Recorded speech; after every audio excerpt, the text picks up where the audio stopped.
కొట్టినారు, కాళ్ళ మీద ఏళ్ల మీద కనబడుతున్నాయి దెబ్బలు. ఎగ్జామినేషన్ చేస్తే ఏ డాక్టర్ అయినా సర్టిఫికెట్ ఇస్తాడు, బాగా కొట్టినారు.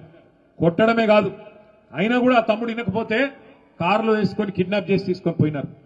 తీసుకొని పోయి అక్కడ ఉండే మంత్రి బలుపుతో ఆయన కనుసన్నలో ఉండే ఆయన అనుచరుల అహంకారం వల్ల మూత్రం దాగిపించి ఆయనను బెదిరించి ఇన్సల్ట్ చేసి అక్కడికక్కడనే ఆయనను అవమానించే ప్రయత్నం చేసినారు.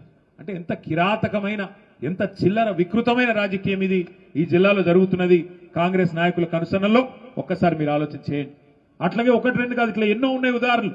హుజూర్ నగర్ కాన్స్టిట్యున్సీలో అయితే మన వాళ్ళని తీసుకొని పోయి పోలీస్ స్టేషన్లలో కూర్చోబెట్టి బెదిరించి ఆఖరికి కాంగ్రెస్ మండల అధ్యక్షుడిని పోలీసు కూడా పిలిపించుకొని వాళ్ళకు మన క్యాండిడేట్ని అప్పచెప్పి పంపించే పరిస్థితి. ఇంత చిల్లర రాజకీయం ఇవాళ ఈ జిల్లాలో జరుగుతూ ఉన్నది. పోనీ ఇదంతా ఒక దిక్కు అయిపోయింది. తర్వాత ఎలక్షన్లు అయినాయి, మనోళ్ళు మొక్కవోన్ ధైర్యంతో కొట్లాడినారు. నకిరేకల్ నియోజకవర్గం చినకాపర్తి అనే గ్రామంలో మనకు పడ్డ ఓట్లను, మరి అధికారులకు ఏమైందో నాకు తెలియదు, మనకు పడ్డ ఓట్లను అవి కలిపితే మనం గెలిచిపోతాం, అవి పక్కకు బారేసి పక్కన మోరులో దొరికినాయి. మన లింగయ్య గారు పోయి, చిరుమర్తి లింగయ్య గారు కొట్లాడి అట్లెట్లా మీరు లెక్క పెట్టారని గొడవ చేస్తే అది మొత్తం రాష్ట్రం దృష్టికి వచ్చింది. అట్లాగే ఇక్కడ రాఘవాపురం గాని వాసాల మరి గాని మీ యాదాద్రి భువనగిరి జిల్లాలో గెలిచిన వాళ్ళని కావాలని ఇవాళ దగ్గర రాష్ట్రం మొత్తం నిన్న కూర్చొని లెక్క తీసినాం మన పార్టీ ఆఫీసులో. రాష్ట్రం మొత్తం ఒక 100-150 గ్రామాలు ఇట్లున్నాయి. మనం గెలిచినాక కూడా కావాలని రీకౌంటింగ్ పెట్టి దొంగతనంతోని, అధికార బలంతోని, అధికార దుర్వినియోగంతో గెలిచిన ఒక 100-150 గ్రామాలున్నాయి. ఒక్కటి కూడా వదిలిపెట్టాం, కోర్టుకు పోతాం, తప్పకుండా గెలిచి వచ్చేదాకా మీకోసం కొట్లాడతామని చెప్పి కూడా నేను విజ్ఞప్తి చేస్తా ఉన్నా. మనం ఎమ్మెల్యేలనే ఇడిచిపెట్టలేదు. మన పార్టీ వదిలిపెట్టి 10 మంది ఎమ్మెల్యేలు పోయి కాంగ్రెస్ పార్టీలో చేరినారు. నిన్న మీరు చూసే ఉంటారు, స్పీకర్ గారికి కనబడతలేదంట. ఏది ఎమ్మెల్యేలు సిగ్గు లేకుండా వాళ్ళే చెప్పుకున్నారు. మీరు చూసే ఉంటారు, ఇక మీ పక్కనే ఉంటుంది నియోజకవర్గం, ఎక్కువ దూరం లేదు, ఇటుకెళ్ళి ఒక 30-40 కిలోమీటర్లు స్టేషన్ గన్పూర్. కడియం శ్రీహరి గారు ఆయన్నే చెప్పుకుంటున్నాడు, నేను అభివృద్ధి కోసం కాంగ్రెస్ లో చేరినా అని ఉపన్యాసాలు ఇచ్చిండు మైకులలో. కానీ స్పీకర్ కనబడతలేదంట, వినబడతలేదంట. అంటే ఎంత గలీజు, ఎంత వికృతమైన రాజకీయం అంటే, స్పీకర్ గారేమో ముఖ్యమంత్రి ఏం చెప్తే అది ఆయన చేస్తా ఉన్నాడు. ఇంకా గలీజ్ ఏంటంటే 10 మంది ఆ ఎమ్మెల్యేలు ఎవరైతే పోయినారో వాళ్ళు ఇలా ఆడనా మొగనా చెప్పమంటే చెప్పలేని పరిస్థితులు ఉన్నారు. వాళ్ళు ఏ పార్టీ రబ్బాయి నీదంటే ఏ పార్టీ ఆనికి తెలియదు. ఎంత సిగ్గుమాలిన పరిస్థితి. ఒక్కొక్కరు 70 ఏళ్ళకి వస్తే 75 ఏళ్ళకి వచ్చిండు పోచారం శ్రీనివాసరెడ్డి. ఏం రోగమైనా నాకు అర్థం కాదు ఈ వయసులో. ఓసారి స్పీకర్, ఓసారి మంత్రి, ఇంకేం చేస్తాడు కేసీఆర్? నీకు సిగ్గు లేకుండా కాంగ్రెస్ లో చేరి ఇలా ముఖం ఎక్కడ పెట్టుకోనా తెలియక కాంగ్రెస్ లో దిక్కు కూర్చున్నాడు. ఏది ఆ అసెంబ్లీలో కూర్చుంటే మొన్న స్పీకర్ ముంగట మనోళ్ళు అడిగిరట, మరి నువ్వు మా ఓన్ అయితే గట్టెందుకు కూర్చున్నావా? బాత్రూమ్ దగ్గర ఉంది, జల్లి పోయేది ఉంటుంది. అదో బతుకా నీది? నాకు అర్థం కాదు. ఏం బతుకు? ఇంతకాలం 70 ఏళ్ళు సంపాదించిన పేరంతా నాశనం చేసుకుంటే రేవంత్ రెడ్డి సంకల చేరి ఎందుకు ఆ బతుకు? నాకు అర్థం కాదు. చచ్చిపోయింది న్యాయం కాదు దానికంటే. ఎందుకు ఆ బతుకు? 10 మంది ఎమ్మెల్యేలు ఏం బతుకది? గబ్బిలాలు కదా సూరు పట్టుకొని వెళ్ళాడినట్టు అక్కడికి పొగ పెడుతుంటే సి అని కొడుతుంటే ఏ పార్టీ చెప్పుకోలేని పరిస్థితి. ఓ పెద్ద పెద్ద మాటలు చెప్తాడు కడియం శ్రీహరి. ఏదో కడియం అంటే కమిట్మెంట్, క్యారెక్టరా కాకరకాయన ఆయన చెప్తున్నాడు. నేను చూస్తున్నా, ఆడ పోతున్నప్పుడు చూస్తున్నా వరంగల్. కమిట్మెంట్ అంటే ఏం కమిట్మెంట్? ఏమిటిది? ఏ పార్టీలు ఉన్నాయా అంటే అతి తెలివి. యా పార్టీలు ఉండాలో ఆ పార్టీలనే ఉన్నాడు. ఎట్లుంటుందంటే ఇప్పుడు మీ కొడుకో బిడ్డనే ఉంటారు, ఇంటికి రాలేదు, ఆలస్యమైంది, లేటుగా అవుతుంది, రాత్రి 9 అవుతుంది, 10 అవుతుంది, సలిపూట, ఏడున్నాడు పిల్లగాడని నువ్వు ఫోన్ చేస్తావు అనుకో. ఏడున్నారా కొడుక అంటే 7 ఉండాలనో గాడినే ఉన్నా అన్నాడు అనుకో. ఏమనిపిస్తుంది? నీకు దౌడమికలు ఒకటి సంపబుద్ధి కాదు. ఒక గట్లే ఉన్నది కత్తియాల మన పాటలకి వెళ్ళి పోయిన వాళ్ళు. ఇలా నకరాలు కాకపోతే నాకు అర్థం కాదు. ఓ రేవంత్ రెడ్డి ఉండేది 3 ఫీట్లు కానీ 30 ఫీట్లు డైలాగులు కొడతాడు. ఓహో ఆహా ఏదో పెద్ద గెలిచినా పీకినా అడ్డిమారి గుడ్డి దెబ్బల ముఖ్యమంత్రి అయినావు. మాకు తెలియదా? నీకు తెలియదా?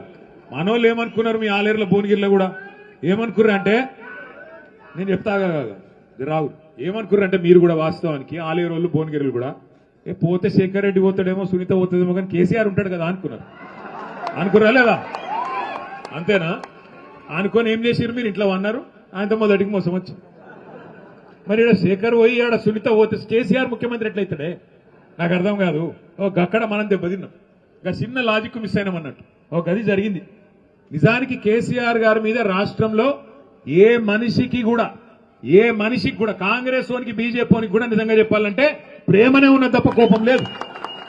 ఎందుకంటే వాళ్ళకు కూడా ఎరికే బయటికేదో మాట్లాడతారు కానీ తెలంగాణ అనే రాష్ట్రం వచ్చిందంటే 2001లో ఈ జిల్లా గులాబీ జెండా ఎగిరితేనే కదా వచ్చింది.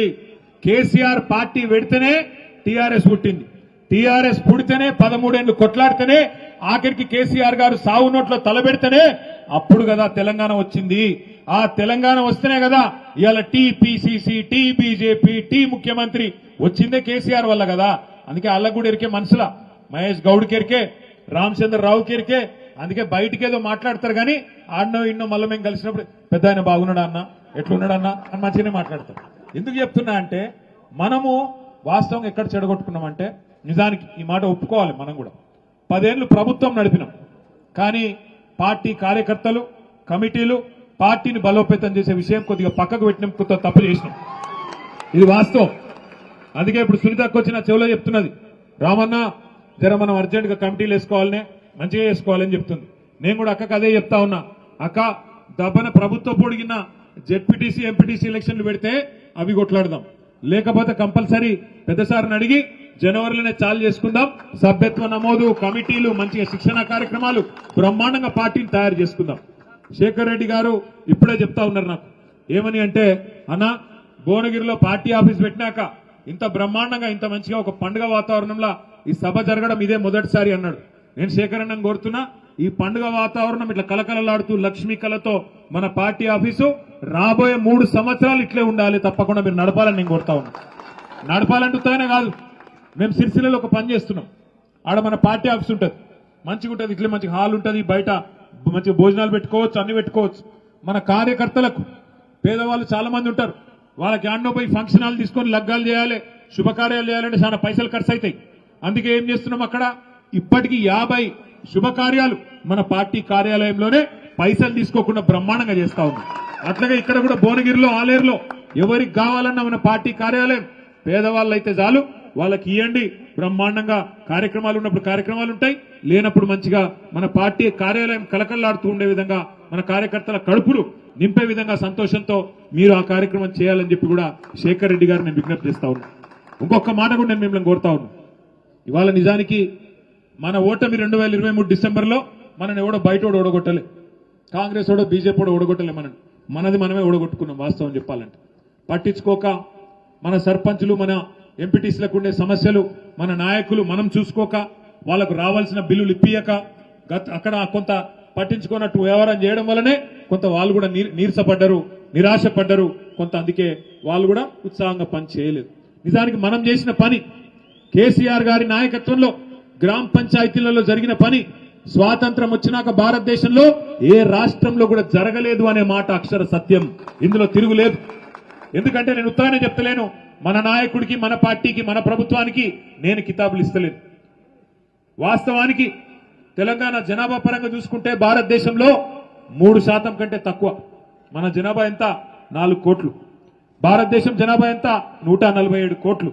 మరి 147 కోట్లలో 4 కోట్లు అంటే 3% కంటే తక్కువ. కానీ 3% కంటే తక్కువ జనాభా ఉన్న తెలంగాణ జాతీయ స్థాయిలో ఉత్తమ పంచాయతీలు ఎక్కడున్నాయని కేంద్ర ప్రభుత్వం అవార్డులు ప్రకటిస్తే 30% అవార్డులు గెలుచుకున్నది కేసీఆర్ గారి నాయకత్వంలో. ఒక్కసారి గుర్తు తెచ్చుకోండి.